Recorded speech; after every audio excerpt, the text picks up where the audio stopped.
Bismillahirrahmanirrahim. Introduction to Python. What is Python? Python is a high level interpreted programming language known for its simplicity and readability. It is great for beginners and widely used in web development, data analysis, artificial intelligence, scientific computing. Now go to this website and download Python, then install it.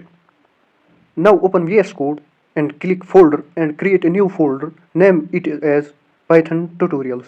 Select this folder. Now search Python and install this extension. Now create a new Python file. Name it as firstpythonprogram.py. Now write print parenthesis double quotes hello world. Now run this file. This is our first output from first Python program. What are the variables in Python? Variables are like containers that store values in Python.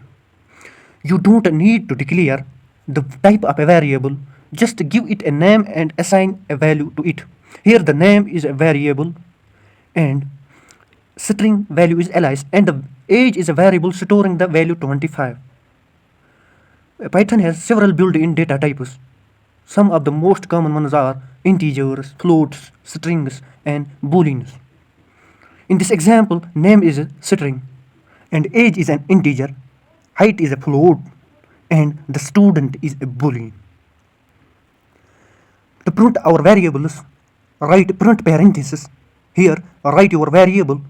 This is the output. You can change the value of a variable at any instant of a time. Here, we updated age from 25 to 26 and print the age. Here we got a new updated value. Operators are symbols that perform operations on variables and values. In Python, we commonly use four types of operators that are arithmetic operators, comparison operators, logical operators, assignment operators, and the arithmetic operators are used to perform mathematical operations like addition, subtraction, multiplication, division. For example, you can use plus sign to add two numbers and asterisk sign to multiply two numbers. Here is a quick look on some basic arithmetic operations. Comparison operators. They compare two values and return a Boolean result, either true or false. These operators include equal to, not equal to, greater than, less than, greater than or equal to, less than or equal to.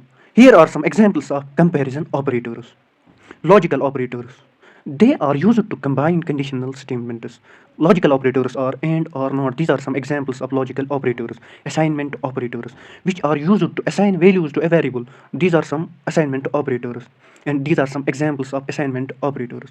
How assignment operators are used in a program. Conditional statements in Python. Conditional statements allows you to execute different code blocks based on specific conditions. In Python, we have three different types of conditional statements. First one is if statement. The if statement checks if something is true, and if it is true, the code inside will run.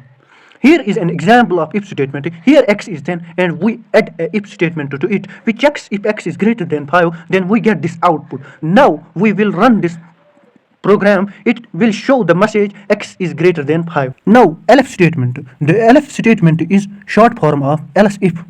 It checks another condition if the previous condition was false.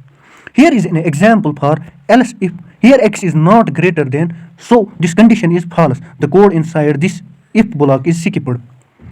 And the elif statement checks if x is equal to 5. Since x is equal to 5, it displays the message x is equal to 5.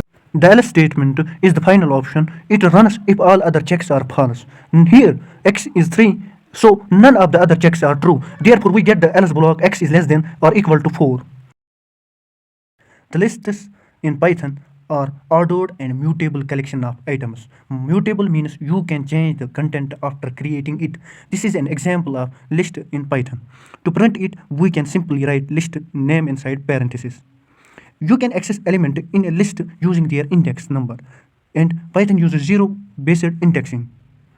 So index number of first element is 0.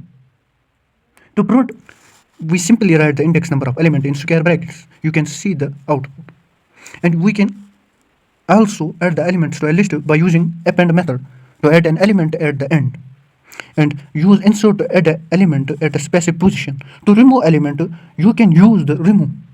To delete the first occurrence of a specific value, or use pop to remove an element at the specific index, and it returns the removed item.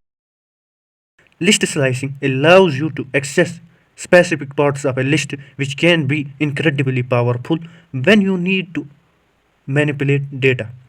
Here we have a list, and if we want to access only first three elements of it, then we can use slicing method. Here 0 colon 3 is a slice index that starts at index 0 and goes up to but does not include index 3.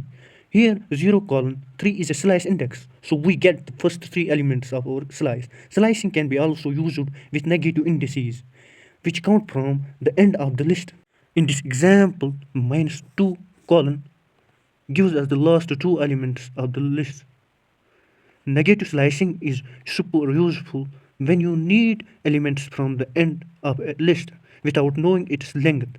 Now let us get more bit advanced in the slicing. You can also use slicing with a step value that allows you to skip the elements in the list. By adding colon colon 2, we are telling Python to take every second element. The result is 02468. This is particularly useful for tasks like sampling data. Tuple is a collection of items that are ordered and mutable. We can create a tuple using parentheses and separate items with commas. Tuples are similar to lists, but you can't change, add, or remove items in a tuple. You can access tuple items by referring to the index number just like lists. Here we are accessing the second item in my tuple, which is banana. One of the cool features of tuple is something called tuple unpacking. This allows you to assign the value of tuple to multiple variables in a single line. In this example, we have unpacked fruits tuple into three variables, and each variable gets its corresponding values from the tuple, just like lists. You can also slice tuples to get a subset of the items. Here we have sliced my tuple to get items from index 1 to 3.